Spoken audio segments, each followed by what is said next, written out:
Captain's log. Earth date November 12th, 2187. The Galactic Council finally responded to our hails. After 3 decades of shouting into the cosmic void, someone shouted back, "I'm not entirely sure we're ready for this." Captain Jack Hawkins closed his recorder and gazed out the viewport of the ESS Audacity. He wasn't named for the legendary pirate, but the coincidence wasn't lost on him, especially now that he was about to become humanity's first official representative to an advanced alien civilization.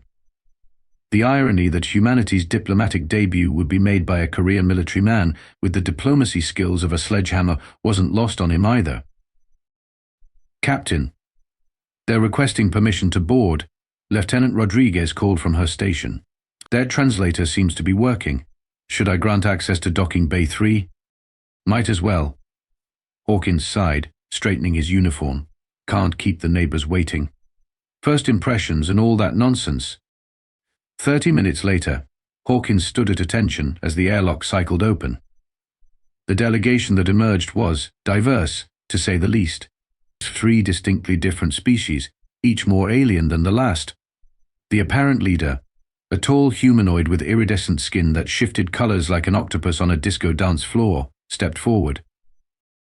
"Captain Hawkins of Earth, I am Ambassador Krel of the Galactic Council. We welcome humanity to the interstellar community." The handshake that followed was awkward but historic. The tour of the Audacity went smoothly until they reached what should have been the medical bay. Instead, Ambassador Krel and his entourage found themselves staring at a storage room filled with spare parts. "There seems to be a translation error," said a small, 4-armed being with compound eyes. "We were requesting to see your medical facilities."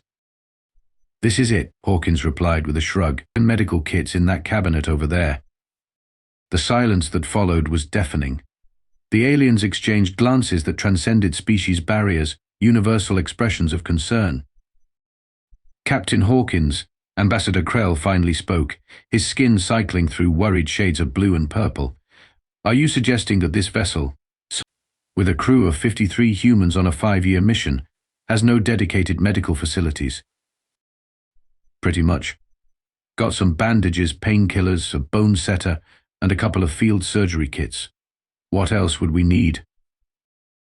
The smallest alien, a floating orb with tentacles, actually backed away. "The Council will need to discuss this immediately."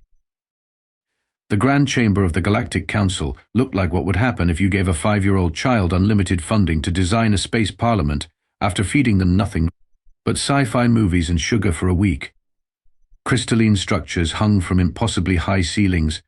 Holographic displays flickered between representatives of 24 species, and somewhere in the background, well, a fountain that seemed to flow upward completed the "We're aliens, and we know it" aesthetic. Hawkins sat at a small table with his first officer, Commander Diane Lee, feeling distinctly underdressed despite wearing his formal uniform with all medals attached as instructed. Ambassador Krel addressed the assembly. "Esteemed colleagues, we have called this emergency session to discuss a disturbing discovery regarding our newest potential members, the humans." A murmur rippled through the chamber. "I present Medical Officer Nyx of the Lumarites, who will explain our concerns." A being that resembled a cross between a jellyfish and a desk lamp glided forward. Its translucent body pulsed with soft light as it spoke. Distinguished council members, after conducting a preliminary inspection of the human vessel Audacity, we have made a shocking discovery. Nyx paused dramatically.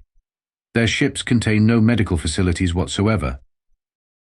The chamber erupted in gasps and the alien equivalent of clutched pearls. "Surely this is a misunderstanding," interjected Ambassador Vreen, an Arthropian whose exoskeleton clicked nervously as he spoke.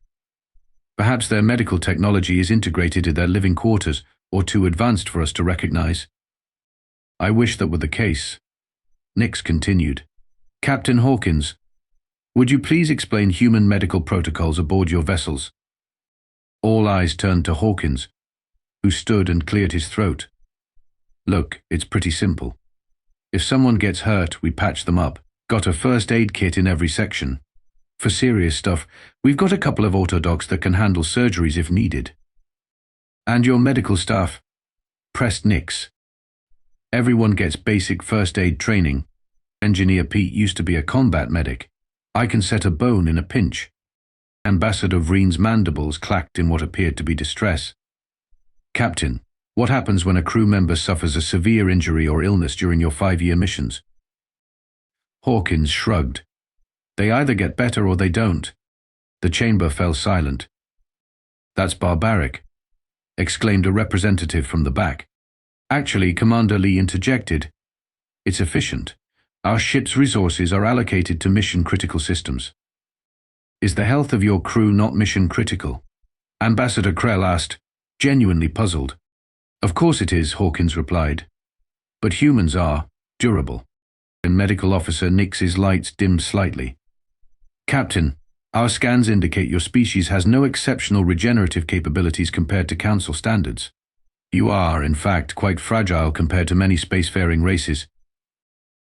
Well, Hawkins chuckled, you might want to recalibrate those scanners. Hawkins pulled up his sleeve, revealing a jagged scar running from wrist to elbow. See this? Got this when I was 12. Fell out of a tree. Landed on a fence. Bone was sticking right out. The council representatives leaned forward, fascinated and horrified. My dad just set it, stitched it up in the kitchen, and told me not to climb that tree again. 2 weeks later, I was back in the branches. Medical Officer Nyx's tentacles twisted in what might have been the alien equivalent of nausea, without proper medical intervention, without regenerative therapy. Just some antiseptic and bandages, Hawkins confirmed. Commander Lee added, humans have always been this way. We call it walking it off. Our medical technology developed differently than yours because, well, we didn't need it as much. Allow me to explain, Hawkins continued. You know how Earth had higher gravity, more atmospheric oxygen, and more pathogens than most habitable planets, right? Ambassador Krel nodded. Your homeworld's conditions are indeed harsh by galactic standards. Well, humans evolved to be incredibly adaptable. Our bodies constantly repair themselves. Broken bones? They knit back together. Lacerations? The skin seals itself.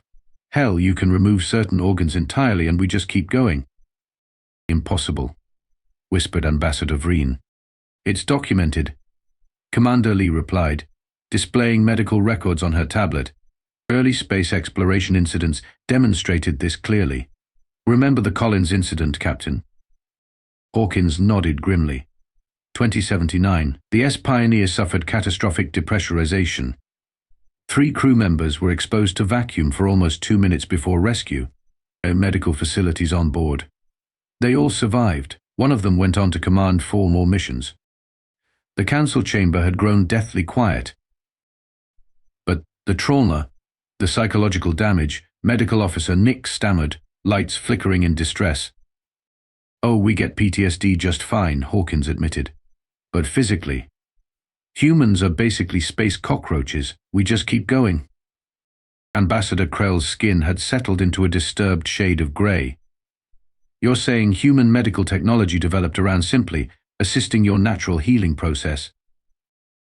Pretty much, Hawkins confirmed. Most of our medical advances focus on pain management and setting things right so they heal properly, not actually doing the healing. The body does that on its own. That's why our ships don't need dedicated medical facilities, Commander Lee explained. For most injuries, basic first aid gives the body what it needs to heal itself. Pray for anything worse. You either get better or you don't, Ambassador Vreen finished, quoting Hawkins' earlier statement with newfound horror. The timing couldn't have been more perfect if it had been scripted by whatever cosmic entity enjoys ironic demonstrations. Just as Medical Officer Nyx was about to request further evidence of these claims, the communicator on Hawkins' wrist chirped. Captain, came the voice of Engineer Pete Thompson. We've got a situation in the engine room. Nothing critical. But I could use a hand. Excuse me, Hawkins said to the council. Duty calls. Ambassador Krel rose immediately. We will accompany you. This may be educational. The engine room of the Audacity was a marvel of human engineering, which is to say it was a chaotic mess of exposed pipes, manually operated valves, and components that looked like they belonged in a museum rather than a spaceship. Engineer Pete stood by one of the cooling systems, blood streaming down his arm. "Hey, Captain," he said casually, as if he wasn't leaving a puddle of red on the deck. "Coolant line burst.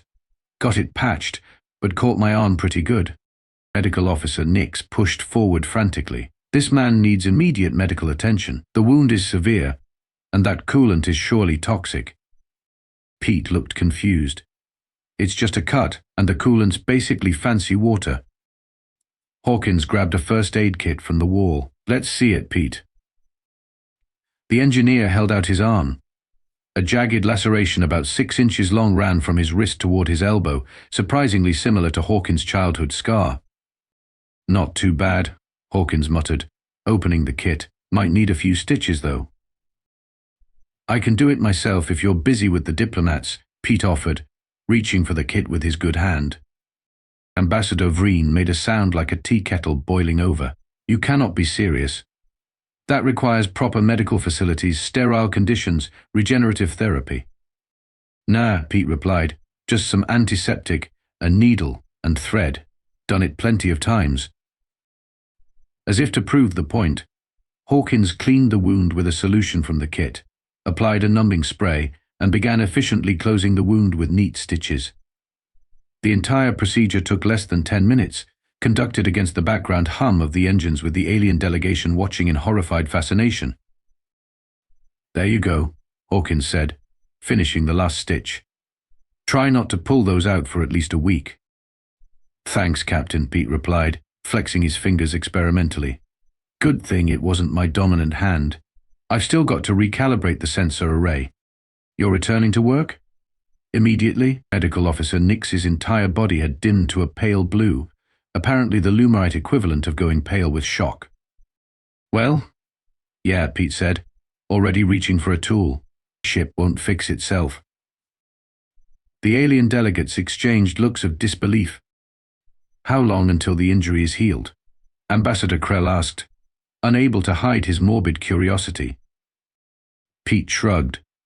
"Couple weeks for the stitches to come out, month or so until it's just another scar. No big deal." As they left the engine room, Hawkins couldn't help noticing that Medical Officer Nyx was frantically recording everything on some kind of alien tablet, while Ambassador Vreen kept a noticeable distance between himself and the humans, as if their durability might somehow be contagious. "This changes everything," Ambassador Krel declared when they reconvened in the council chamber. His skin was cycling through anxious patterns of green and yellow, with the strategic implications alone. "Let's not get ahead of ourselves," cautioned Ambassador Vreen, although his mandibles hadn't stopped clicking nervously since the engine room demonstration. "Perhaps this is an anomaly. A few individuals with unusual resistance." "The data suggests otherwise," Medical Officer Nyx interrupted, displaying holographic charts. "I've analyzed their medical records. Every human aboard the Audacity has sustained and recovered from injuries that would permanently disable or kill most Council species." "Well, when you put it that way, we sound pretty impressive," Hawkins remarked with a grin. Ambassador Krel turned to face the human captain directly. "Captain Hawkins, do you realize that in the event of war, which we sincerely hope to avoid, human soldiers would have a significant advantage? Your troops could continue fighting through injuries that would incapacitate our forces." "We hadn't really thought about it that way," Commander Lee admitted. "For us, it's just normal."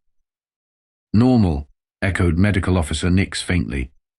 "They consider routine traumatic injury and self-repair normal." Over the next hour, the Council debated the implications. Alien military commanders were summoned for consultation. Tactical simulations were run. Geneticists proposed studies of human DNA. One particularly ambitious scientist even suggested a program to engineer similar regenerative capabilities in other species. Out of the question, Ambassador Vreen insisted. "The ethical implications alone." "I don't understand," Hawkins interjected. "If this technology would help your people, why not develop it?" "Because," explained Ambassador Krel, "most intelligent species evolved to avoid pain and injury. The idea of simply Enduring trauma until the body repairs itself is psychologically abhorrent to most council races. We've developed medical technologies that prevent our people from ever experiencing serious injury, Medical Officer Nyx added. Automated systems, regeneration tanks, neural backups. The concept of walking it off is alien to us. So you're saying, Commander Lee summarized, that humans are essentially space barbarians who impress you with our ability to get hurt and keep going. Precisely, Ambassador Krel confirmed, his skin shifting to a respectful shade of gold. And it terrifies us. 3 months later, Captain Hawkins stood in what used to be Cargo Bay 2 of the Audacity, now converted into the ship's first ever medical bay. The irony wasn't lost on him. "Tell me again why we need this," he asked Medical Officer Nyx, who had requested permanent assignment to the human vessel as part of the new cultural exchange program. The Lumarite's tentacles gestured at the state-of-the-art equipment. "Because, Captain, while humans may be extraordinarily resilient, your alien guests are not. Since joining the Council, you've accepted diplomats from 6 species aboard this vessel, none of whom can walk off so much as a paper cut." "Fair point," Hawkins conceded. "I suppose it's a small price to pay for interstellar cooperation." Ambassador Krel entered, his skin a pleased shade of turquoise. "Captain, I bring news. The Council has officially approved the formation of the Human Medical Corps." "The what now?" Hawkins asked. "A specialized division of human volunteers who will serve aboard Council vessels. Their durability and problem-solving abilities have proven invaluable in crisis situations." Hawkins laughed. "So now we're the galaxy's field medics? That's rich."